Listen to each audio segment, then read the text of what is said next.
Tola muka, bandeko babolingo, bandeko boko talabiso, kuna musika na Katanga, na Grand Katanga, na Grand Équateur, na Grand Kassai, kuna na Grand Bandundu, bisika nyonso, na Paris, na France, na Paris, na ville en France, na Strasbourg, na Belgique, na Bruxelles, toke na Allemagne, na Suisse, partout dans le monde entier, aux États-Unis, pour Kolanda Bisso, na Molière Canal, pe na ligne na Bisso ya YouTube. Merci beaucoup, ndenge boko tala Bisso. To bandi bongo émission na Bisso ya mokolo lelo pona kosola na bino mai politique makambo eko tungisa mboka na Bisso Congo, po ete Congo ezali mboka ya Bangkoko, ezali mboka oto seni ko simba yango makasi. Na lobaka na bino ete Congo ezali kaka mboka ya ndeko Tshisekedi Tshilombo te. Congo ezali kaka mboka ya Kabila Kabangete, ezali kaka mboka ya ndeko Martin Fayulu président et lutter les résistants te ezalika mboka ya ndeko Adolphe Mujitu te ezalika kamboka ya bandeko nyonso wana tokotanga bakombo te Matata Ponyo banani bino nyonso ezali mboka kaka ya ndeko Moïse Katumbi Tshapwe te kasi ezali mboka ya yo ya ngai pe ya biso nyonso esengo etondi mitema mokolo lelo po ete tokosolola na bino makambo etali République démocratique du Congo. Bongo na tongo ya lelo na zakoloba na tongo ya lelo na poko ya lelo bongo tokosola na bino makambo makasi poete nazali na esengo makasi poete kimia omitema ezali poete tozali na makambo o tokosala na kosenga na bato nyonso baza na limemia moto aningana te tofanda tosala émission na biso na kimia poete Nzambe azali kobatela na koti bongo na profondeur ya makambo sikaskao nazali kolobela bongo likambo etali opération coup de poing ezali opération ko salama na ville province ya Kinshasa où ezali gérer na ndeko Gentini Ngobila Mbaka na mokitani na ndeko Gérard Jekoko Mulumba bangonde bazali kotambola sa ville ya Kinshasa bazali na opération ba ko sala coup de poing okasi opération coup de poing la wana population asili kokomela ngai mwa mingi population atali singa ete opération wana ezali konyo enyokoli bango makasi eloko moko epesi bango pasi basepelaki na opération oyo ndeko Gentini Ngobila na mokitani na Jekoko bazali kosala kobuka na banzela mapango nyonso batonga likolo ya bakanivo ba parcelle nyonso oyo bato nyonso bayiba ba métrage ba mettre plutôt ya balabala ya l'état na ba route principale nyonso bazali kobuka yango po ete makambo esalema na kimia yango wana kasi peuple azali kolela likambo moko eloko peuple azali kolela ya makasi ezali ete bosengeli ko yeba modèle nini ko fonctionner eloko peuple azali kolela ezali ete batika ko salaka ba bêtise ya ndenge wana po ete makambo esalema kitoko et vraiment na ko senga na bato nyonso ete boyeba na ko tambusa biso na Congo oyo malamu ndeko Gentini Ngobila na mokitani na yo bozali ko buka peuple lui botika likambo ya 2 poids 2 mesures bozali ko buka bandako ya bato ya ba pauvre kasi bato na misolo boko banga ko buka yango bato peuple azali ko luka koiba ezali ba règlement de compte te bozali ko sala la preuve année ba ko loba likambo ya supermarché ba ko benga kin marché oyo ya bumbu bolobaki na bango dans 5 jours babimisa biloko bobuka melelo bazongeli ko teka boksi boyeli susu wana te peuple ni ko yeba bozi mwa kanyaka to eloko nini peuple ni ngayeba ba corrompre to eloko nini peuple bezali ko sala epasi mingi na obo zali ko sala po ete makambo eleka malamu bongo tokosolola lisusu likambo etali kobuka obo uti kobuka na lemba bobuka kinde ko cheche wazali congolais de père et de mère wazali congolais asale eloko na ye bobuki esika na ye nganda na ye oyo azali kozwa bakongomani bakosala misala pe bakozwa misala kuna bakolesa mabota bobuki cheche botiki supermarché kini marché toujours oyo ya sous région pona nini bokotika kini marché eloko nini kini marché azopesa na ba autorité peuple alinga yeba pour que botika biloko na ye bango population o bazali na makila bana mboka boza kobuka bango bandako na bango ya pasi biba activité na bango ya pasi mais bokotika ba étranger lokola kini marché ba société na bango et fonctionner madame tozui GG Mart o ezali on a bandalungwa GG Mart ya bandal ezali na pont atonga pena na pont na pembeni ya mai GG Mart wana monene esika na biso zali ba ikinwa bezo na peu ba mbula ebele na kisasa esika na eloko ezalaka te po sima nango ezali terrasse monene pe mai GG Mart ya abamba eloko na wana mais buki na bandal bokipe GG Mart te botiki GG Mart wana peuple vraiment ezali soni bakonzi mboka boko gérer tata mokonzi ndeko Félix Antoine Tshisekedi Tshilombo lobiete état de droit esengeli kozala peuple azali kolela likambo ya état de droit vraiment esika wana ndeko Gentini Ngobila na ndeko Gérard Jekoko Mulumba bolakisa na ba population na bino ya ville ya Kinshasa ke bozali correct. Kaka na bandal soko bandi kotala ndenge babuki eza na bisika o bakati kokata babuki bandako bato ozui na station Inga na station Inga wana ndako moka monene ezeka wana bo bambi yango penza ki bota ye bukani nyonso kasi soko kiti moke okei na se en face ya bloc okomona ete bo tiki bandako ya bato e bima penza na libanda bo sundoli yango bo buki yango te petit peuple azali toujours kolela. Okiti mwa moke tokomi côté ya nabosani loko bana ngo babengaka nini en face ya Sebeko eloko moko ndako moko za étage ba boîte peka boîte nu pe za wana bozu bo bambiye ba marteau bobukiye mais soko tali pembeni bandako ebimi pembeni station za ndawana biloko epusani na boutique bango ezali nini peuple ni koyeba ezali nini madofolo pe botobola na bandal pona ko lekisa mai botala esika na madusu neza wana na bandal ekosala biso ba biso za natif ya bandalungwa ba érosion ekosale mapase ngai naza natif ya bandalungwa nazwa communion baptiste monangai na Saint-Michel na Saint-Michel na bandal naza natif ya bandal donc ezali pasi mingi toyebi bandal wana malamu pena koloba lisusu na likambo kaka etali bandalungwa vraiment nazali kobeta sete na général Kasongo vraiment meka kotala makambo ezali koleka na ba policier na oya mbata na ebite police ya mbata ezali na bandalungwa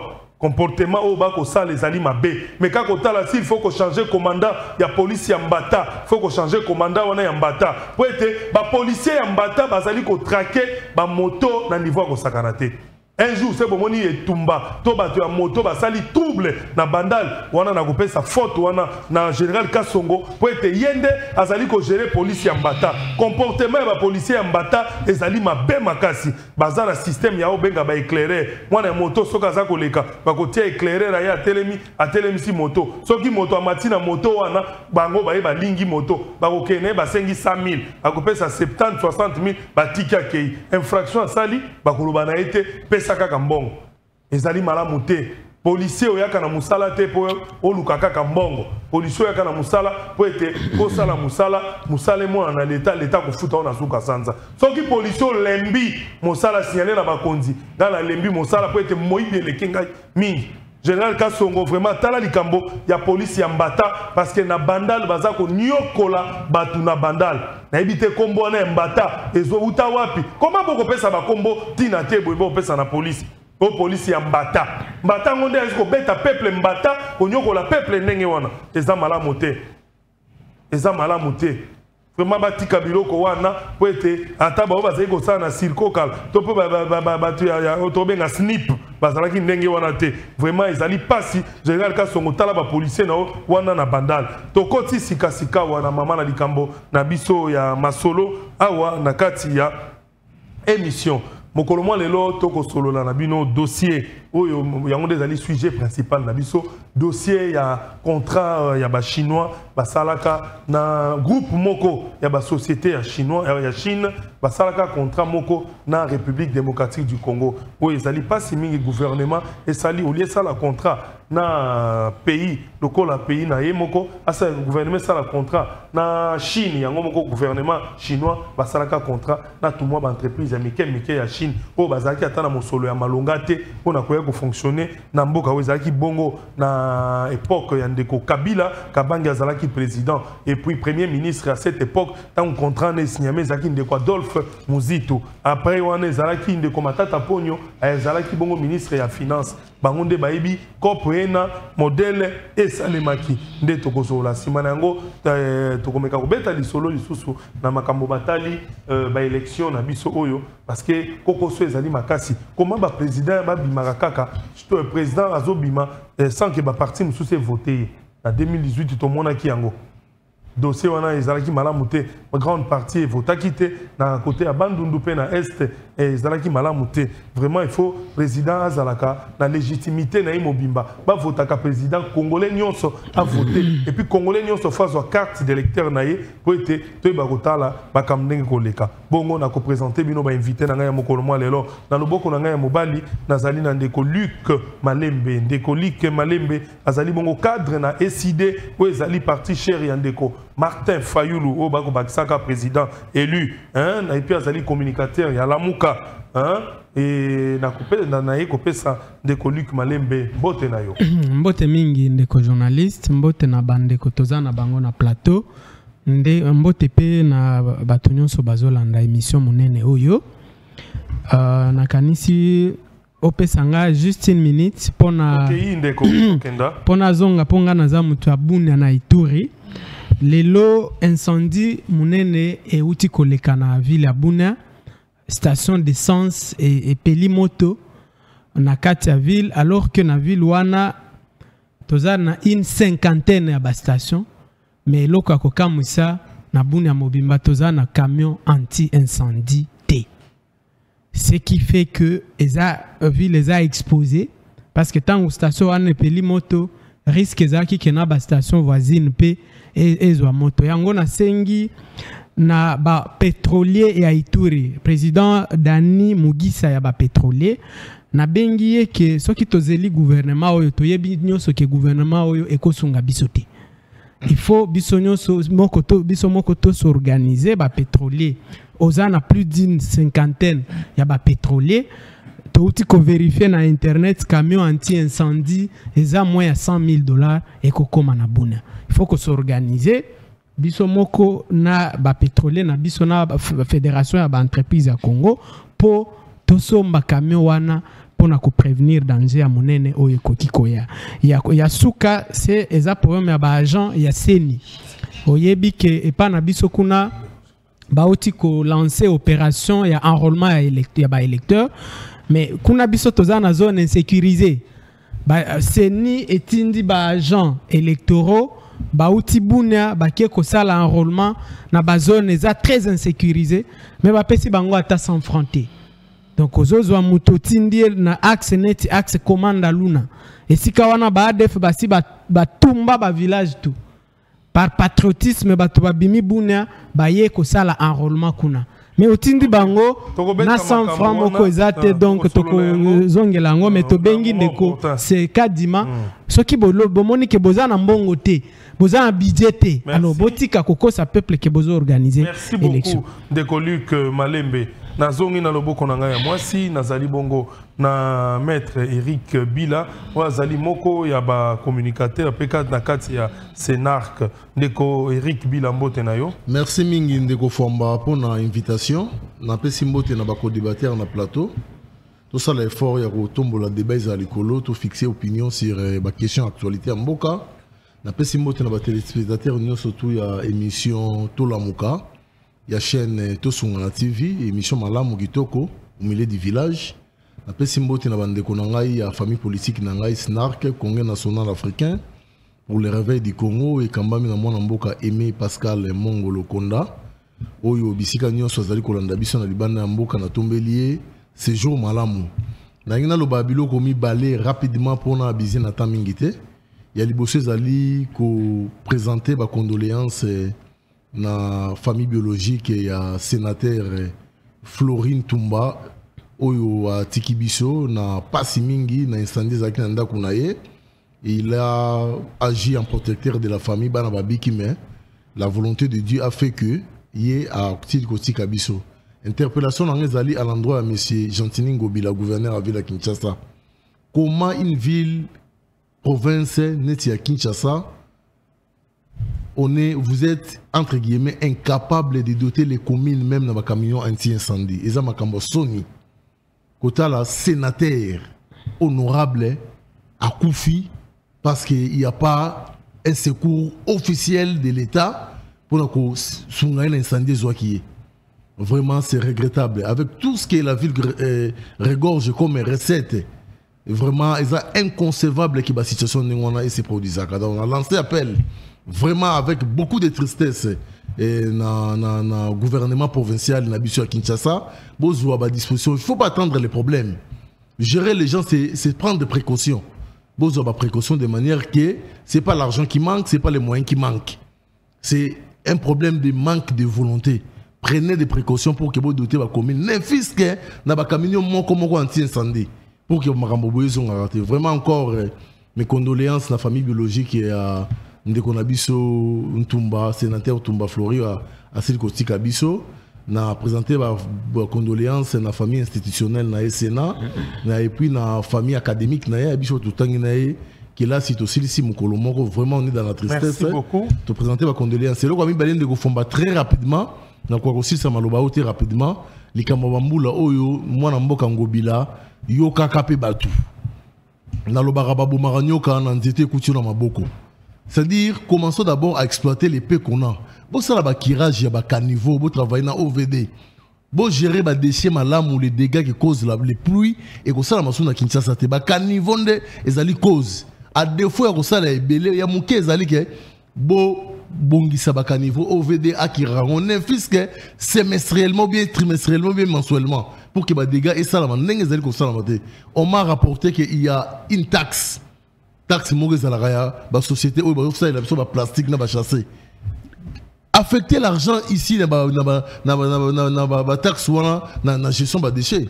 Donc vraiment des messages dans à l'endroit ya gouverneur et ville à Kinshasa yango na merci mingi. Merci beaucoup maître Eric Bila na kopesa sika ko présenter bino invité mon sous azali pembeni Ndeko Dan Kapiamba azali bongo analyste politique proche il y a UDPS Ndeko Dan Kapiamba mbote na yo mbote Ndeko Fomba mbote na ba co-débatteur sur ces plateaux mbote na ba milliers de téléspectateurs qui nous suivent en ce moment na pesi bango ba salutation patriotique mbote également na patron à chaîne Tosungana TV o azali l'un des jeunes aujourd'hui qui fait preuve d'une jeunesse consciente oyo azo redorer un peu espoir azo redonner espoir na jeunesse tobo sana pe ba faulu tobo sana ba lisanga bonganga tobo sana bato nyonso ba eda kimboka te mais ces unions ne malem aujourd'hui fait preuve d'une bonne jeunesse d'une bonne éducation et surtout d'une bonne gestion au lelo so va se retrouver na ba faire sans toute forme de flatterie je dois rappeler à Rosala effectivement makambo bien pour notre pays donc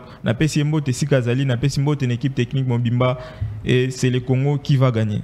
Merci beaucoup Ndeko Dan Kapiamba bandeko balandi na kansabo yo kibongo kamwa sauce oyo ndeko moko na moko alengelaki pona émission ya mokolo mwalelo sasa ipi tokoti na makambo matali mboka na biso ya Congo na mbote na kota na makambo ena na lingina lobela un peu kolela ya bandeko ya ministère ya finance vraiment mais na lembi téléphone eleki nazali ko senga na ministre ya finance nanu nayoka bato ya ministre ya finance Ndeko Kazadi Ndeko Kazadi nanu nayoka bato ya finance kolela boete bato ya finance balobi baza ko kotisa mbongo na ba norme nyonso esengeni kasi boza ko rétrocéder oyo ezali part na bango te ba syndicaliste balobi ndenge nyonso basali ndenge nyonso ndeko le ministre mbongo ya mboka ezalaka mbongo ya population oyo boyokana na finance bino nde boyebi nayebi makambo wana malamu te parce que nali financier te mais pourquoi nali enquêteur na sali enquête ezali solo bazali ko atteindre ba chiffre moko ya likolo makasi mais na moment où bozong c'est la bango bozongaka na ba rétrocession na bango pour na ba prime na bango eza ko bimate pour na nini boza ko bloquer mbongo wana mais ce que zali mbongo pona ko sala makambo ba sala likambu boy oba ke nango na dossier ba sala soki makambo ni projet soki ni mbongo eko bima oyo ba ko lia ngo na bato mosusu ba ko lia ngo na ba conseiller ba ko lia ngo na banani kasi peuple oyo asali musala wana bandeko ya finance na mabota na bango bazali ko lela makasi ministre ya finance ozali habilité ya koyeba dossier oyo malamu Pwete bazali bato ya ministère na yo bazali kolela makasi naza kozela parce que fona zwa ba précision nango lisusu makasi ba document nango basi batindeli ngai malgré komi na retard le temps que naeba ko fouiner yango na kozongela dossier oyo mokolo mwa na kanisa mokolo ya lendi bokoyoka penza mozindo nango na ba chiffre ndenge zali kokota kasi finance azali ko bimisa yango te ministère ya finance premier ministre yondo zali chef ya gouvernement mais quand un peu kota la dossier oyo bazali bazali ba famille bolobi na bango basala bakotisa misolo na mboka ba fonctionner pe misolo za kokota ezali ko déborder même na ndenge bakotisa liboso boye bakotala dossier bato finance bozong c'est la bango o bato basala na finance za lokola DGDA tozui DGI nani ni lisusu Dégérade hein ba entreprise wana donc boye bako rétrocéder misolo na bango ezali ye mosolo oyo parce que bango balobi bako iba lisusu te bako iba lisusu te po ete kalabolo ba eke bako iba misolo kokota te baza ko iba te kasi mais bo rétrocéder bango ba prime na bango bazwa po ete bazwa lisusu kolongono pe bazwa makasi ya koyeba kosala musala malamu mbongo ekota na mboka ezite mbongo ekota na mboka po bino kaka boliaka ba ministre po bino kaka ba conseiller boliaka peuple pe moi matanga wana botangisa bango pe balia. Merci beaucoup tokoti sika na sujet ya émission na biso ya mokolo malelo tozali kobeta lisolo oyo na lobaki na bino ya contrat chinois na ebité bandeko.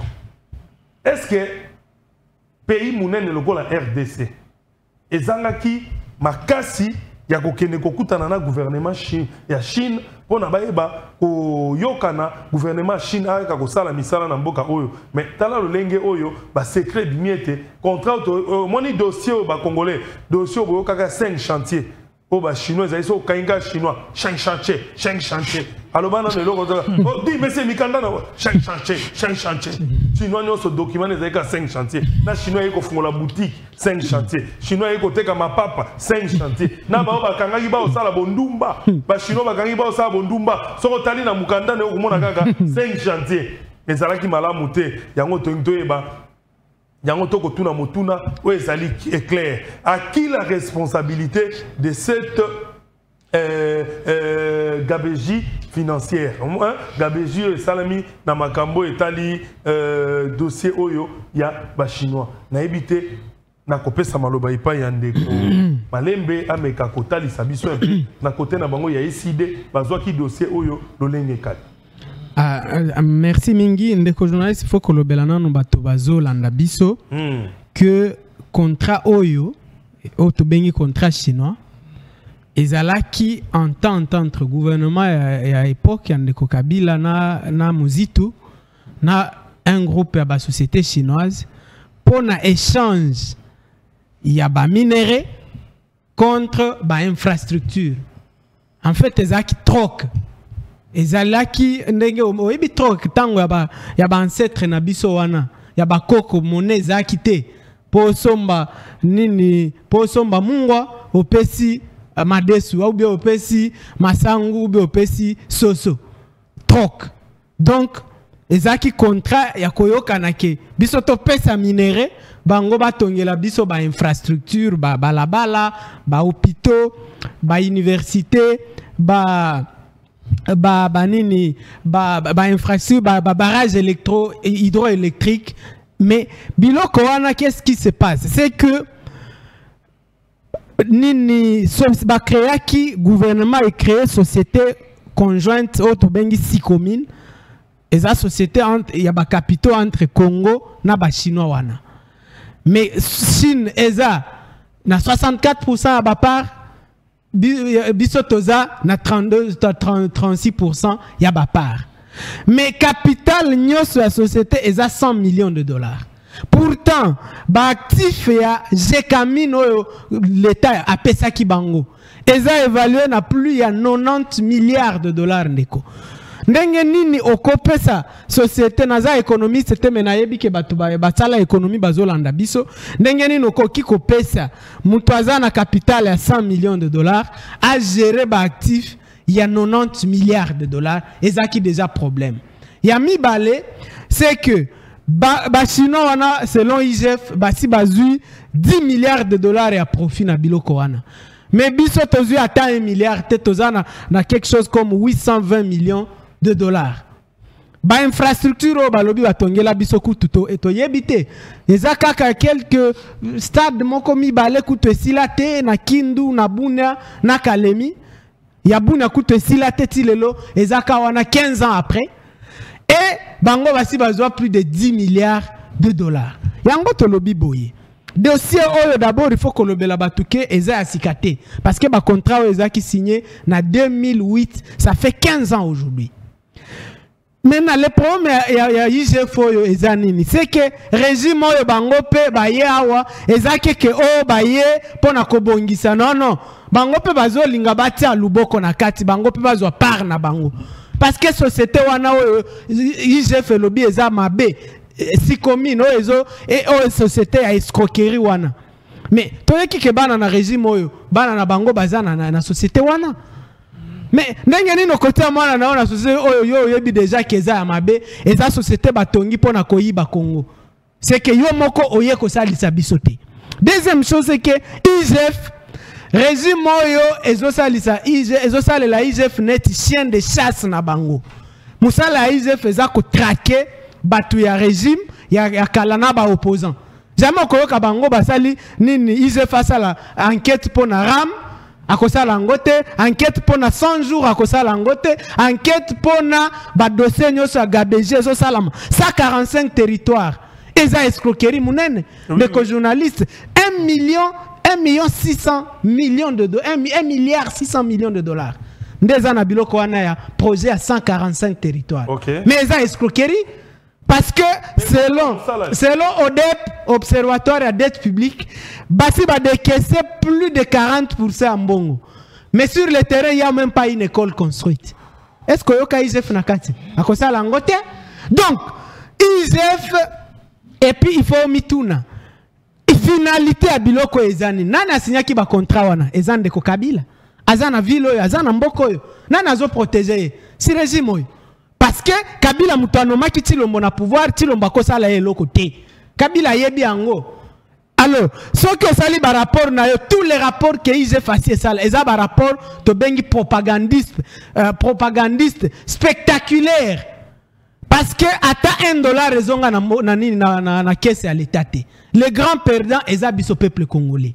Depuis yo kaka ba rapport ya IGF ba kangi batu boye ba kamere ba Eteni Longondo ba Willy Bakonga ba Vidi Etimanga tous ces gens mais combien d'argent ezonga na caisse à l'état ata eloko moko te. Or biso toza na besoin ya ba nini wana ba rapport tapageur wana ko sala kama kelele na propagande alors qu'on finisse mutu akokanga mazati yasuka tolobi boye.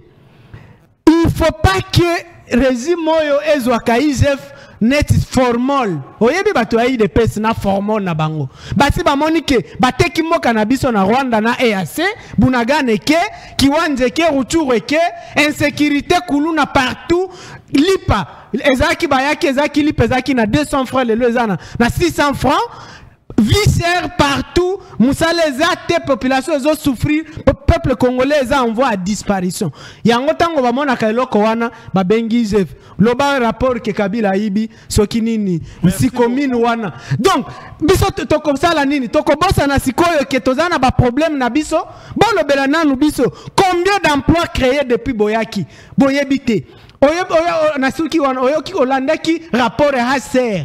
Le Congo est aujourd'hui le pays où il y a le plus grand nombre au monde, il y a des déplacés internes.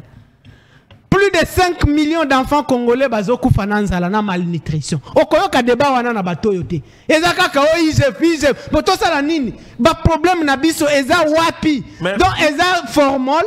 Rapport eza formal pour to bossa na ba problème na biso to bandolo bao bayibaki alors que bakokanga tamutu moko batu nyonso bayibaki bazana ville Malembe na kanisa peuple congolais asili koyoka maïma son de Luc Malembe wazali moko ya ba cadre na SID asili koloba na yesiko na ngambo ya bandeko ya union sacrée bayibaki bango bazali mibale bako bundala moto moko kasi motango azima matata ya kosakana te malobomboka yo ndeko maître Eric Bila.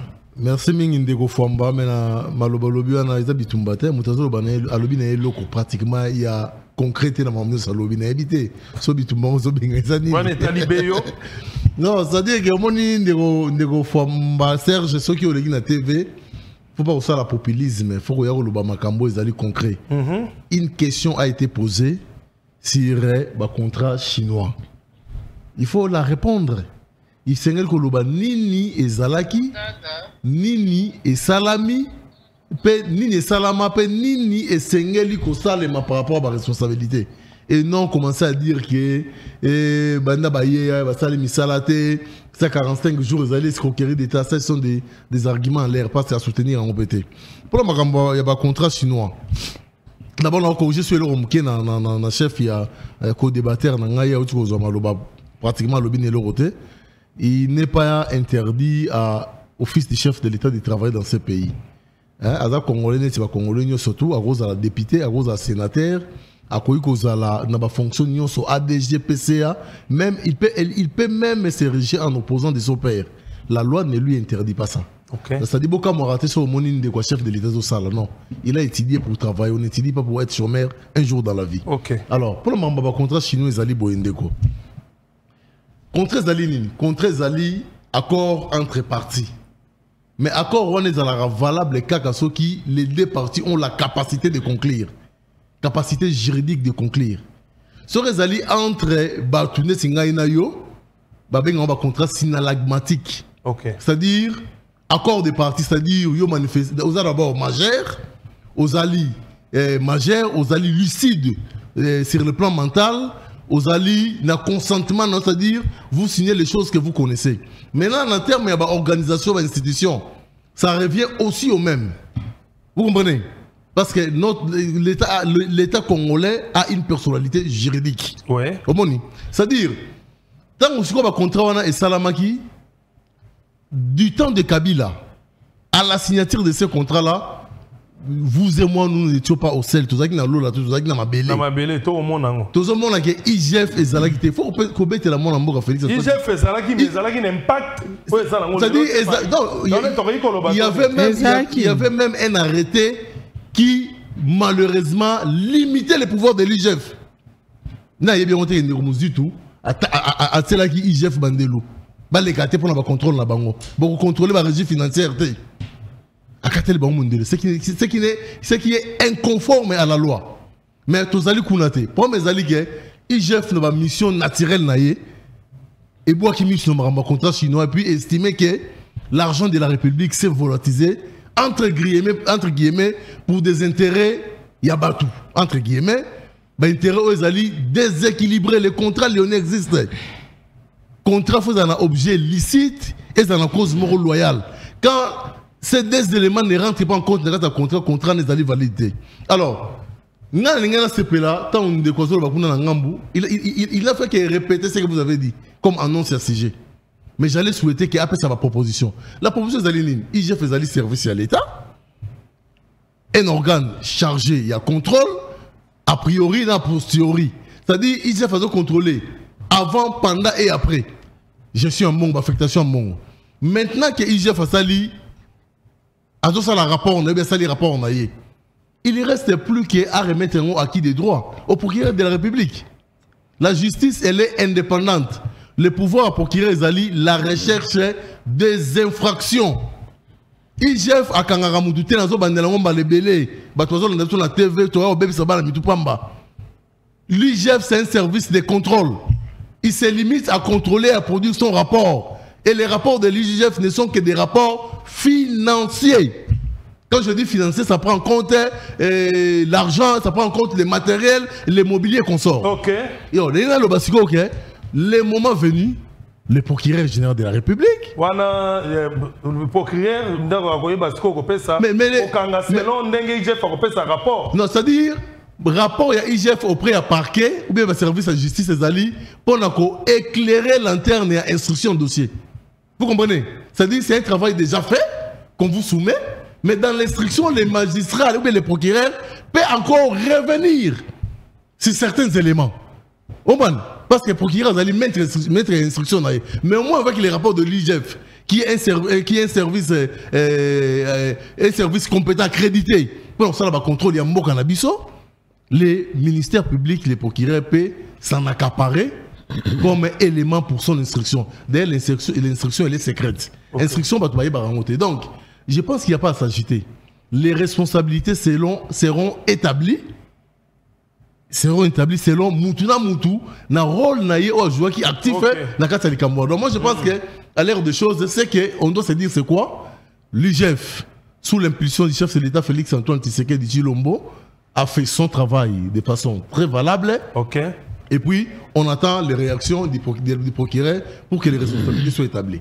Merci beaucoup, maître Eric Bila. Wazali cadre na Sénarc, pe communiquer na Simina communication, na kanisa population ayoki na lekina mopanzi ya Ndeko Dan Kapiamba. Ndeko Dan Kapiamba on est un analyste politique mais proche de l'UDPS. Ndeko Dan Kapiamba, pesa pe maile na yo na makambo bandeko basili koloba. Merci beaucoup de Konfouamba. Tikana zonga un peu pour ramasser ba grossièreté débitée par mon co-débatteur il y a ICD. Cher ami, ce qui est exagéré est insignifiant. Tout une question simple par rapport au contrat chinois. Mais tout le monde dit qu'on a biso a commis ko balbutieux, kolobela même ram, kolobela lipane mati, il a fait du coq à l'âne pour ne rien dire au finish. Ndeko koloba mwana ya mutu moko azana kati ya sikomine maître heureusement maître rappelé mwana chef de l'État tout mwana ya mutu moko aza proche ya régime akoki ko travailler on étudie pour avoir du travail comment okoki ko empêcher mwana chef de l'État azala même mata président de la République même mata sénateur to même mata député. Donc azana droit wana neti ba congolais nyonso ko exercer ba fonction oyo ye asepeli nango. Donc, au quoi empêcher encore est-il qu'il faut prouver effectivement ce qui moi un chef de l'État a travaillé en Sikomine. En droit, on dit acteur incumbit probatio. Il appartient à celui qui acquise d'apporter les preuves. Effectivement, est-ce que moi un chef de l'État a travaillé en Sikomine? Ça n'engage que vous, propos wana oyo tenir. Et puis, dès qu'on a sali ba révélation, on a habité sur comme prophète. Projet 145 territoires non balancés, mais il parle déjà de détournement. Il parle d'une escroquerie. Il a habité Babylone au moment où projet 145 territoires non balancés. S'il vous plaît, lobby Kabila a mis match le pouvoir, mais ça c'est quelle aberration. Vous osez nier même Kabila n'a mis match le pouvoir, s'il vous plaît. Pouvoir n'a peuple. Moi j'ai voté mais c'est Félix Antoine Tshisekedi Tshilombo. Donc au Longolinga pouvoir wana octroyant on a ndeko Kabila.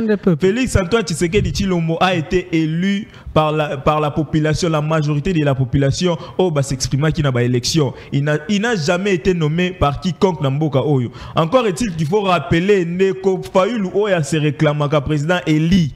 Pas élu mais éli. Namboka Nabiso. Ayebara même pas élu mais éli. Pas élu mais éli. Ayebara même pas combien de pourcents.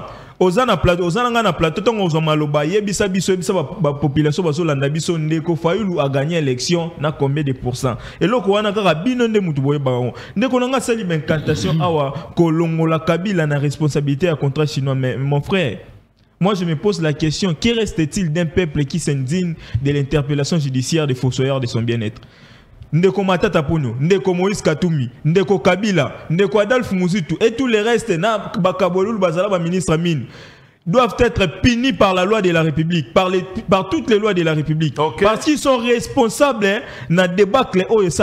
C'est notre avenir, il s'agit de notre avenir. Okay. Il y a eu des constructions des hôpitaux. Dans le temps, il y a eu biloko oyo, chinois, il fallait qu'il y ait on a s'octroyer pouvoir défendre Kabila sur ces plateaux. Okay. Plus de 98 milliards il y a pertes au RDC à Sali, selon les rapports il y a IGF. 31 hôpitaux, il fallait battre tout le monde à l'hôpital, mon côté. À part cinquantenaire qui a été réhabilité d'ailleurs. Pour l'hôpital, on est déjà réhabilité, peinture, ça a coûté 147 millions de dollars. Ça, c'est M. Kabila, votre partenaire. Cinquantenaire, il n'y a pas. À part cinquantenaire, 147 millions de dollars. 147 millions de dollars. Millions de dollars, s'il vous plaît. Même en France, même aux États-Unis, monta bon yo komate. 147 millions de dollars et bima pour notre hôpital wana. Plus de 5 000 logements sociaux. L'hôpital, la population a bénéficié. A bénéficié. L'hôpital du 51, c'est l'hôpital le plus cher dans la ville province de Kinshasa. Okay. Donc, tu habites la population congolaise, n'a pas bilo, on a bien sur l'hôpital. Justement, le peuple a bénéficié. Le peuple a bénéficié. C'est l'hôpital. S'il vous plaît, ne conformément. N'a évoqué nous. Non, s'il vous plaît. Justement. Il faudrait maintenant, wana ndeko Tshisekedi Tshilombo o boza kuseri na union sacrée ameka kotala comment revoir hôpital ya cinquantenaire et comment l'apporter à la population. Très bien, je vais évoquer et je vais partir na code minier oyo ndeko Kabila na batunaye babete la ratolo. Code minier c'est un suicide pour la République démocratique du Congo. On a évoqué et certains articles du code minier wana. 5000 logements sociaux batongate, tout le monde attend mon côté, des aéroports à construire, tout le monde attend mon côté ni à Goma ni à Bukavu. 145 centres de santé, tout le monde attend mon côté tongami na contrat sino congolais. Des universités tout le monde a un côté, des barrages hydroélectriques tout le monde a un côté. 3700 km de voies ferrées, attend mon côté tout le monde a 20 routes nationales, oyo tozalaka nango 39. Na contrat sino congolais, il fallait que tozala na 20 routes nationales construites dans le cadre de contrat wana totika likomona te avec de Tshisekedi a construit déjà 4 routes nationales. Maintenant tout sikoyo 4 routes nationales ont été construites. Je vous donne une information, allez vérifier avec M. Félix Antoine Tshisekedi. Lubumbashi Sakanya, c'est une route nationale. Allez vous informer au monde, c'est une route construite pendant règne Félix Antoine Tshisekedi comme président de la République. Maintenant tout kota sikoyo na biloko ndeko Kabila sali na mboko à part ces débâcles il y a contrat sino congolais tous au code minier on a pris des gisements entiers un pays où les plus grands réserve mondiale ya cobalt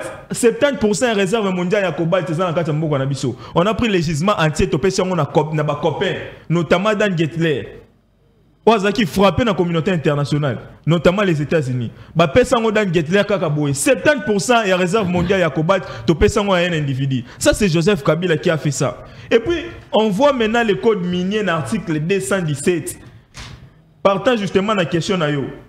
Bah ben y a une clause de stabilisation.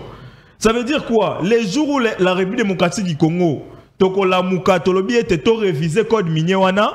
Jour wana, ceux qui t'ont révisé code minier wana, ça va prendre 10 ans avant mise en application, il y a code minier ou il y a une modification. Oh, pourquoi n'engona?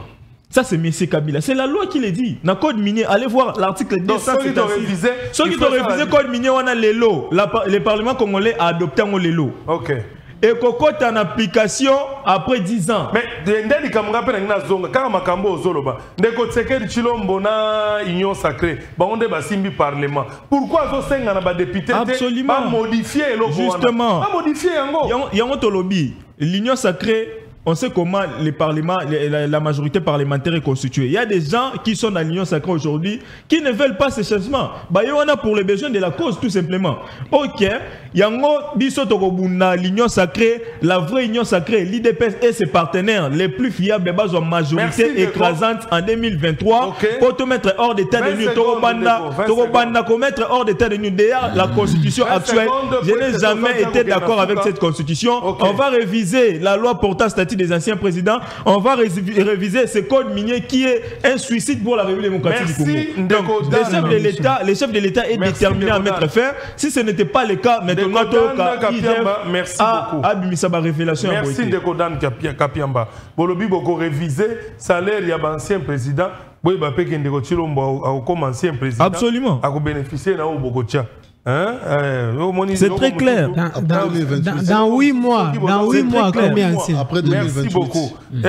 Sika wa nazali koyeb sabino ete tozali na Congo, il faut botala ka émission ezali moko.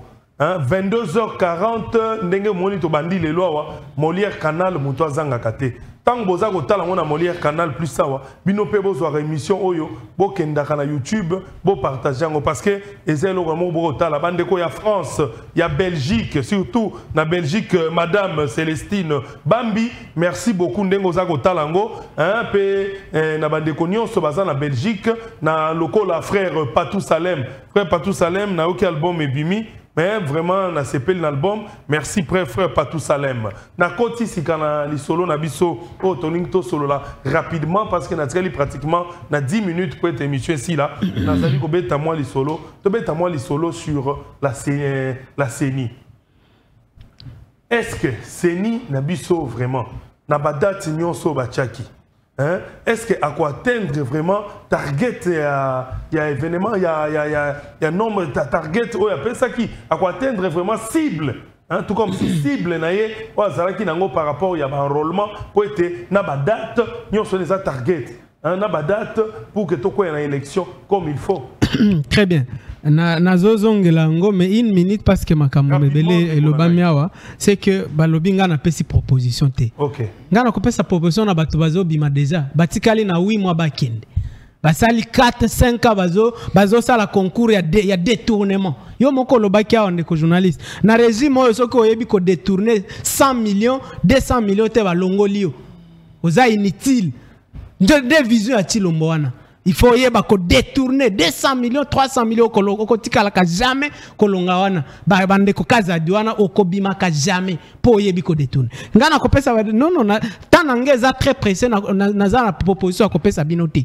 Na tindaki kutu bino bokendo luka ba pouvoir butu na boza kutu capable ko gérer te. Donc etikali ko 8 mois bo longwa suka wana. Ya mi balé c'est que oyoki bakombo eza cité na biloko tango koyoka kaka bakombo eza cité na dossier sale ya Congo eza kombo moko kaka ndo koyoka kate Martin Fayulu Madidi rapport à la fonction te non azana Fayulu azara non zelana répondre yo c'est faux mais mongana azana Faden soki ekoya nini nazawana c'est faux oui ngana zawana nga mutu ya Ituri nazaya wate. Ah ok, voilà. Faden. Nazo fanda na Faden. Fanda na Faden. Oui. Soki ekoya kasi nazo fanda wapi?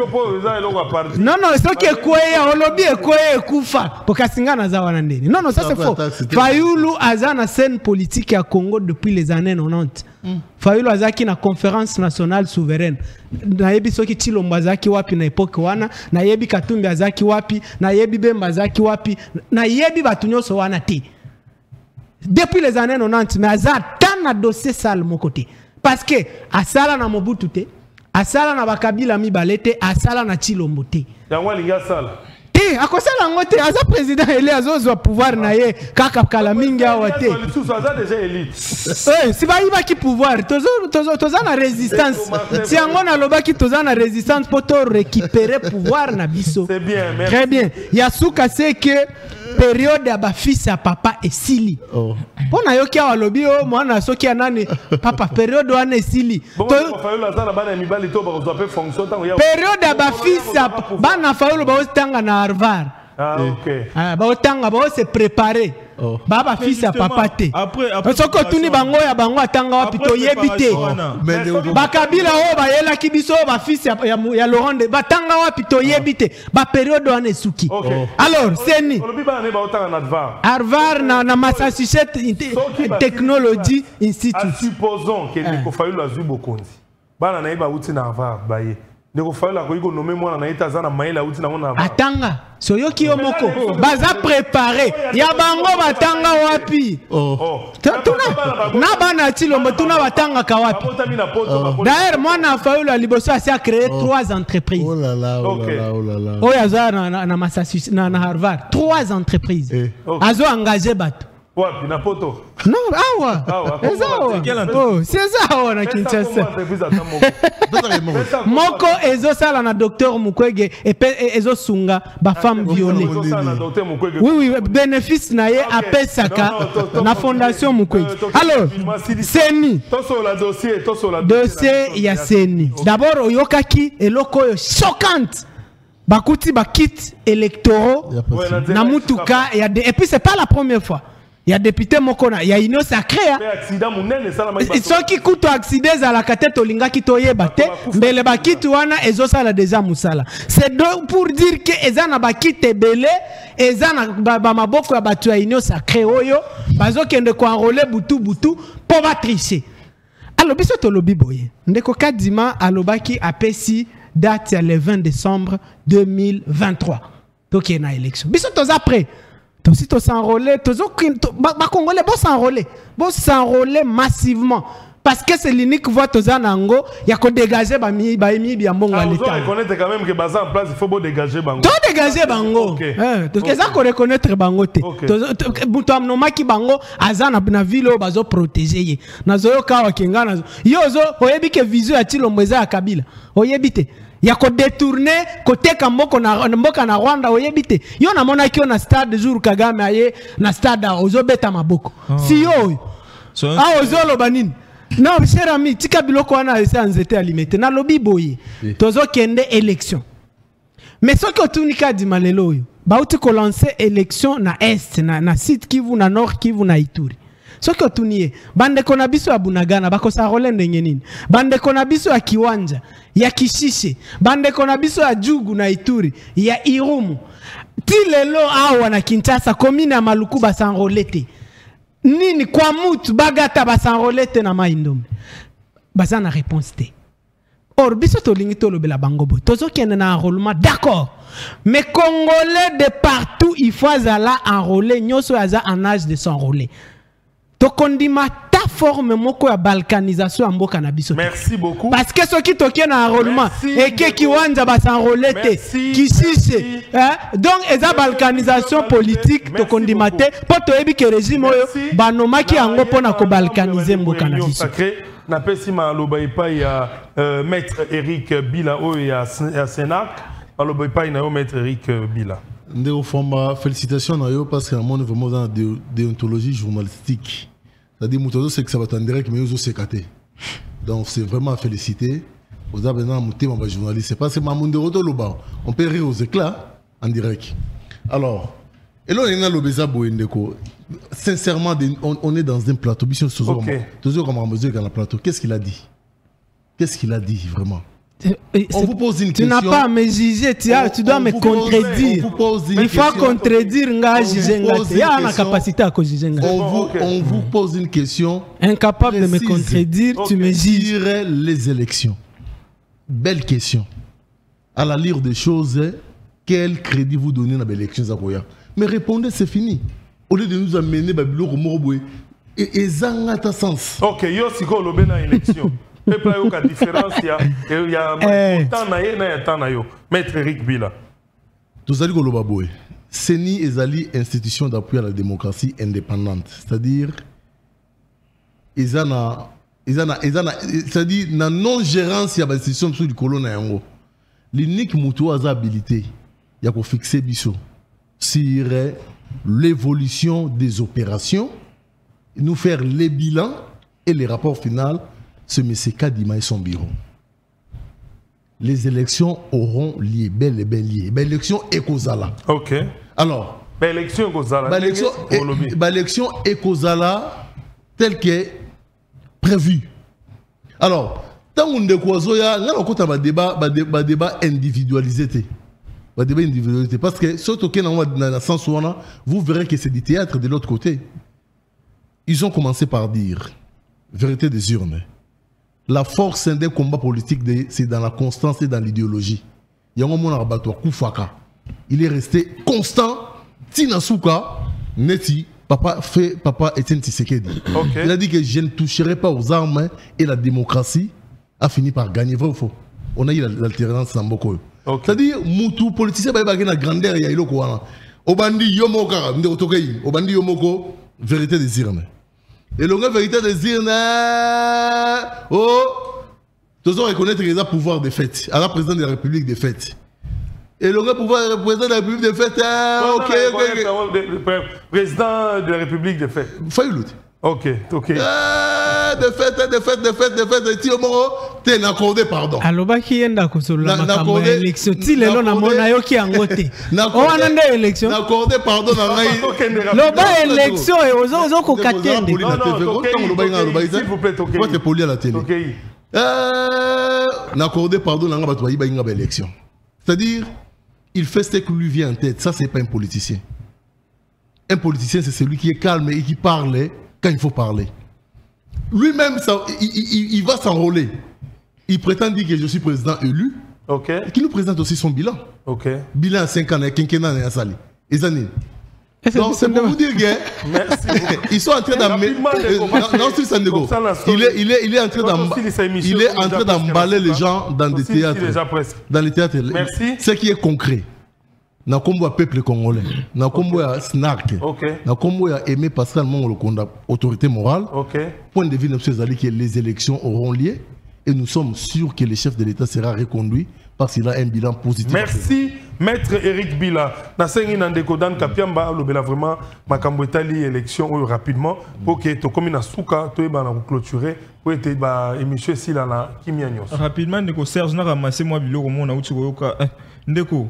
C'est Martin Fayulu qui a fait des Kimbuta gouverneur de la ville-province de Kinshasa. So oye bien ngote les lots saletés autour yo uti koya na politique oyebi nini. S'il vous plaît. Tokei. Koyeba politique, totanga Jean-Jacques Rousseau, au monde Jean-Jacques Rousseau, on connaît, on s'est ressourcé, ce n'est pas pour rien, je te dis. Non, ce n'est pas non, le problème c'est qu'on l'a trompé, alimité là-bas. Je connais l'histoire de mon pays, c'est Fayulu qui a fait des Kimbuta, gouverneur de la ville-province de Kinshasa. Et puis c'est Nzete aux Olobela, Naouti Nzete, je l'accepte. Mais c'est Nzete, c'est là où M. Fayulu venait faire de la courbette auprès d'Etienne Tshisekedi. Il léchait les bottes. C'est là où Fayulu était collaborateur de Tshisekedi. C'est d'ailleurs, Fayulu c'est le seul héritier politique d'ailleurs de Tshisekedi. J'ai aussi la latitude de me laisser parler. J'étais calme. Je pensais que vous ne dites rien. C'est là où M. Fayulu venait faire de la courbette, il léchait les bottes de Tshisekedi pour avoir du poids politique. Donc, et c'est là comment Kolobango se soutient. Et puis, chef de l'État Félix Antoine Tshisekedi a la région. C'est Nzete ministre. Ministre. Il y a personnellement la bengaka alma mater, il y a classe politique. C'est la mère nourricière. l'IDPS wana obozo jeter. C'est malhonnête, ne pas reconnaître l'IDPS, c'est malhonnête de votre part et puis vous aurez pouvoir péter. Rapidement, Ndeko Fayulu, c'est le leader politique le plus incohérent du monde. Naïbisayon de Kofayulu a banné incohérence la veille à l'élection. C'est le monsieur qui a dit toko voter na machine à voter. Il a demandé à Beni chez vous, population va voter dans papier parce que monsieur Fayulu aurait donné un mot d'ordre. À Beni on n'a pas voté. Va voter dans papier. S'il vous plaît. Bah ça la ligne, bah y a na papier, bah tiens comment on appelle ça? Bah cantine, bah so. Il y a des gens qui ont marché na papier, bah tiens bah bulletin na bango na so. Parce qu'il aurait reçu un mot d'ordre, ils auraient reçu un mot d'ordre à Fayulu, bah voter dans la machine à voter. Et c'est le même monsieur Fayulu qui a réclamé avoir gagné les élections. N'a combien de pourcents tu as évité même yémo quoi éviter. Martin Fayulu a reconnaître qu'à pouvoir il y a Joseph Kabila, mais il est allé au moins dans la cour constitutionnelle. S'il vous plaît, il est allé au moins il a réclamé victoire naïe. Après qu'on constitutionnel le confirmé de Félix, le même monsieur a réclamé la victoire wana dans l'opposition. Donc c'est le leader le plus incohérent. Opposition à péto chef de l'État le baki wana. Pour chuter dans ma élection. Le chef de l'État était très clair. Glissement et Zalarana calcul n'a été. L'IDPS se prépare et tous ses alliés se préparent en conséquence pour nous gagner, arracher à plate couture les élections pour qu'ils soient majorité écrasante et conduire le pays de la manière qu'il faut. Donc, bon se préparer, lié à contestation. Les chefs avaient promis devant les députés à Union Sacrée que l'élection aura bel et bien lié à un délai constitutionnel. Donc, glissement et Zalarana calcul, il y a chef de l'État. Bandeko Balandi émission, Tola Mouka. Na moni to silisi émission na biso na ebiete mutunyo sa sili koloba mais na pesi 10 secondes phrase ya suka kozonga na discussion te pona to clôturer 10 secondes 10 to silisi 10 secondes de ko journaliste que na lingi na pesa ka date na ba congolais ba koma le 21 comment dire le 24 janvier 2023 na minuit Chilombwake.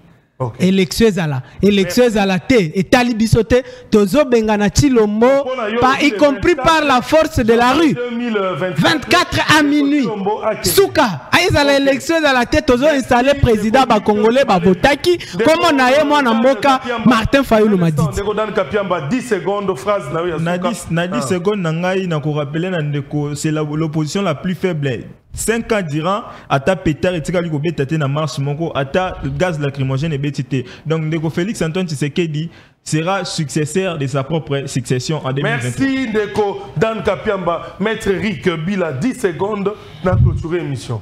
Lilo bananga ya suka ezali na ko réitérer sous ba condoléances na ngai na famille biologique et institutionnelle ya honorable Flori Ntumba Oyati Asil Kotika biso. Vraiment, na sengi na gouverneur à ville à Kinshasa, baka ndengwana et se répéter du sous-souté. Zoa ba précaution, c'est la biso ba camion anti-incendie na ba commune, zoa ba précaution qui relève biso ba caniveau, gérer les biso ba déchets, malamo. Parce qu'on en a marre, les Congolais ne peuvent pas commencer à mourir comme des mouches. Donc, Nakombo Snark, Nakombo Aimé Pascal, Mongolo Kunda, la population congolaise surtout, force et paix, souci, il y a base à la banque surtout, si ma chef de l'État. Merci beaucoup. En 2023, a gagné les bisous, va falloir facilement. Merci, Bandeko Balandi, à émission. Tola muka na sengi na bino merci nenge bozwi patience ya kotala biso na nzela ya Molière Canal pe na ebi ete bandeko ya tosunga na télévision o balinga ka télévision kitoko na TNT batali pe émission oyo kitoko makasi merci na bandeko nyonso kuna partout na Congo mobimba ministre ya transport ndeko Marc Ekila na ebi ete message na ngai oyo na betaki sete na ebisaki bino émission balandaka na mboka oyo mobimba ezali to lamuka Tola Mukande émission ya solo ministre de transport na beta kimbela pour na bus ya ba étudiant lelo na ministre na osala émission wa lelo ba kana ya signaler bino ete ba étudiant nyonso bazui ba bus ba kaboli yango e salama bongo na IEC e salama bongo na IEC Kinshasa ministre azalaki yemo azalaki wana ba kaboli ba bus on comprend ba kaboli ba bus na tout nyonso ba bazui yango. Président de la République Félix Antoine Tshisekedi Tshilombo yemoko azalaki sur place na kati ya IEC tango bakaboli ba bus na ibisaki bino émission ezalaka moko ngai soki na beti sete na dossier wana elekaka inaperçu te ezali kolakisa force ya émission. Merci beaucoup ministre de ministre ndenge olandi vraiment ma émission na salaki malamu pe maloba ekoti epai na yo botosi yango peuple alingaka ndeboyi tolobeli likambo esalami ministre ya finance dossier na nango nde ya yo na kotika te mbongo ya bato bakosala na ba régie financière bato bakosala na DGI na DGI toke na DGRAD toke na DGDA bambongo na bango ba rétrocession na bango bozongisa yango po bazwa ba prime na kotika bino te na kobete sete na likambo ena. Joyeux anniversaire à la grande dame Becky Konzi. Maman Becky Konzi, joyeux anniversaire à toi. Tika ete tata mokonja tata Njambe wa pesa kapema ay bala ko batela yo Becky Konzi wazali bongo grande sœur ya la reine Soraya Konzi Sondi tika ete Nzambe ya batela yo maman Becky Konzi anniversaire monene na ebete lelo ba champagne ko panzana na ebete lo bato ba ko mele pe ba ko sepele champagne nde champagne na ebete ozalaka dame moko classe Becky Konzi. Merci beaucoup na ndeko Lutula Trading. Merci na société munene ya ba congolais Lutula Trading Company. Merci beaucoup na Lutula Trading Company. Jules Olango, merci beaucoup na Jules Olango na société Lutula Trading Company. Où ezali société munene ya construction et société munene où ezosala forage partout na Congo mobimba. Merci na Otozobenga l'homme d'affaires le plus simple Ndeko Charlie Kabouya, merci beaucoup Ndeko Charlie Kabouya, homme d'affaires le plus simple, vraiment Zambia Batelayo, vraiment Nako le Kaboyete, Sankena Lobela, Nancy Lagno, madame, une femme classe, Nancy Lagno, Wazali Bongo na Angola, na Luanda, salon de coiffure Nancy Lagno, Wazali ko Simba, Balobi, Onyo Swaninga Sala, ba perruque ya Kabelo, original ya solo, au contacter Nancy Lagno nde ya Simbi, kuna ligosa, ba perruque, ozwa Kabelo, toutes sortes, balati sa ba marié, bosala makamnyonso, to contacter Nancy Lagno, na bosa ni pete, oyo tozali ko benga, na kombo ya toujours ingénieur Christian Lagno Golba, ingénieur Christian Lagno Golba au Asimbi Froid, toujours na kati ya famille ya Nancy Lagno Asimbi Froid, na kati ya Bandalungwa à kosala ba climatisation froid industriel peu ménager.